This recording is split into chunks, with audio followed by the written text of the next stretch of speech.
जैसे कि हमने देखा कि बिंग गूगल की ही तर्ज पे सारी चीज़ें ऑलमोस्ट वही कर रहा है जो गूगल जिसको करता है या जिसको ट्रैक करता है। इसी तरह से ऑन पेज ऑप्टिमाइज़ेशन जिस पे यानी कि आप अपनी वेबसाइट के ऊपर जो भी ऑप्टिमाइज़ेशंस करेंगे, वो बिंग भी ऑलमोस्ट वही चीज़ें ट्रैक करता है जो गूगल ट्रैक करता है। इसमें अगेन बार-बार एक ही चीज़ रिपीट हो रही है कि बिंग और गूगल ऑलमोस्ट सेम है। दोनों का फ़ोकस यूज़र्स हैं। आप यूज़र्स को फ़ॉलो करेंगे, अल्टीमेटली बिंग भी आपको रिगार्ड करेगा और गूगल तो रिगार्ड करेगा ही। तो ये दोनों की पॉलिसीज़ उसमें सेम है। कुछ फैक्टर्स मैं आपको बता देता हूँ जिस तरह से मेटा टैग्स हमने देखे गूगल में का मेटा टैग्स की काफ़ी इंपॉर्टेंस है, टाइटल, डिस्क्रिप्शन या दूसरी चीज़ें। बिंग भी वही चीज़ें फ़ॉलो करता है। उसमें हेडिंग्स, बिंग में भी हेडिंग्स चलती हैं जिस तरह गूगल में हेडिंग्स चलती हैं। फिर कंटेंट जैसे मैंने पहले भी ज़िक्र किया कि बिंग भी कहता है कि आप अच्छा कंटेंट लिखें और लोगों के लिए कंटेंट लिखें, कंटेंट की क्वांटिटी ज़्यादा हो, क्वालिटी अच्छी हो, ताकि वो उसको रैंक करे, उसको प्रॉपरली आपको राइट ऑडियंस के सामने दिखाए। फिर लेआउट, स्ट्रक्चर और यूज़ेबिलिटी वगैरह भी वही चीज़ें ऑलमोस्ट अगर आप गूगल के लिए एक वेबसाइट बना रहे हैं, तो यकीनन आप एक दूसरी वेबसाइट बिंग के लिए तो नहीं बनाएँगे। आप उसी स्ट्रक्चर को फ़ॉलो करते हुए बिंग भी आपको क्रॉल करेगा और गूगल भी आपको क्रॉल करेगा। तो आपका स्ट्रक्चर अगर अच्छा स्ट्रक्चर होगा, तो वो दोनों के लिए बेनिफिशियल है।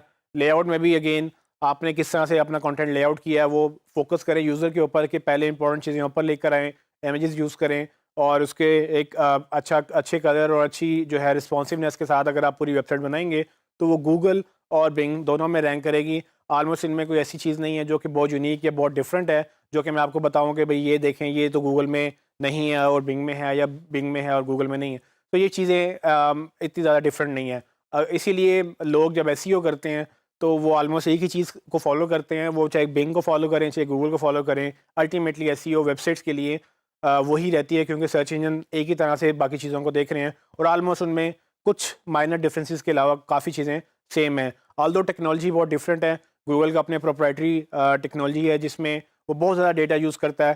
फॉर एग्ज़ाम्पल मैप्स जो हैं, जो गूगल के मैप्स हैं वो बिंग के पास उस तरह के मैप्स नहीं हैं और जो एंड्रॉयड का प्लेटफ़ॉर्म है, बिंग के पास उस तरह का प्लेटफ़ॉर्म नहीं है। इस तरह से और बहुत सारी चीज़ें हैं जो गूगल के पास एडवांटेज है और बिंग के पास नहीं है। तो इसीलिए उसके एल्गोरिदम डिफरेंट हैं, टेक्नोलॉजी डिफरेंट है, वो रिलाय ज़्यादा चीज़ों पे फ़ोकस करता है, वो ज़्यादा तरह से आपको ट्रैक करता है। बिंग उस तरह से आपको ट्रैक नहीं कर पाता। बिंग एक सर्च इंजन बाकायदा सर्च इंजन नहीं था, गूगल तो स्टार्ट ही सर्च इंजन से हुआ था।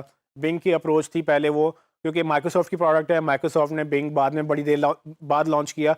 माइक्रोसॉफ्ट का कोर बिज़नेस उसकी क्लाउड सर्विसेज़ या उसकी ऑपरेटिंग सिस्टम जो कि विंडोज़ के नाम से जाना जाता है, उस पे फ़ोकस करता है। बिंग उसकी एक साइड प्रोडक्ट है, जबकि गूगल की जो प्रोडक्ट है सर्च वो बेसिकली मेन प्रोडक्ट है और वो गूगल बाकी चीज़ों में बाद में आया, जिसमें अब माइक्रोसॉफ्ट पायनियर था, लेकिन वो गूगल भी उसको कैचअप कर रहा है। सो ऑलमोस्ट ये दोनों कंपनियाँ हर तरह से हर चीज़ों में एंट्री ले रही हैं, लेकिन सर्च इंजन की बात करें जो कि हमारे टॉपिक से रिलेटेड है, उसमें ऑलमोस्ट एक ही तरह से वो दोनों काम करते हैं।